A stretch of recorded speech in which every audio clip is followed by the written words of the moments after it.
Hey y'all, a quick baby food tip, and we're doing a Snapchat today because I look a mess. Baby is having papaya with moringa, and adding like little supplements or herbs and superfoods is an easy way to get some extra nutrients in. So I might make like some applesauce, and I'll put cinnamon and ginger and turmeric in it. Um, Or, like I said, this papaya, I put moringa powder in it.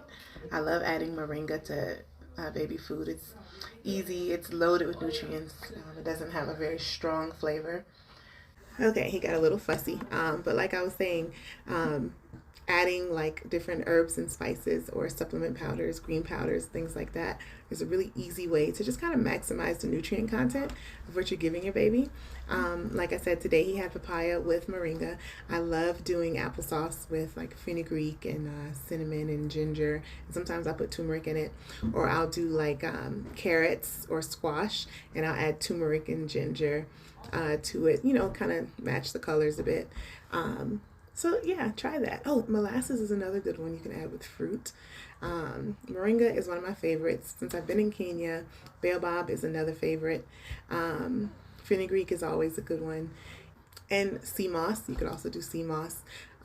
Just really making sure baby is getting those different nutrients. And especially just as a vegan, I don't give them a lot of processed foods at this age. So I just try to make sure you're diversifying that palette. I don't know if I said that already. So yeah, that's just a little tip for feeding baby and getting those extra nutrients that you might need, especially if you don't want to give a multivitamin at this age. He's only 9 months, so I just make sure he's getting what he needs between breast milk and food. And it's funny because with my girls, they didn't really eat food much at this age. They got going around 10, 11 months, but this boy here, he eats. All right, y'all. Next time.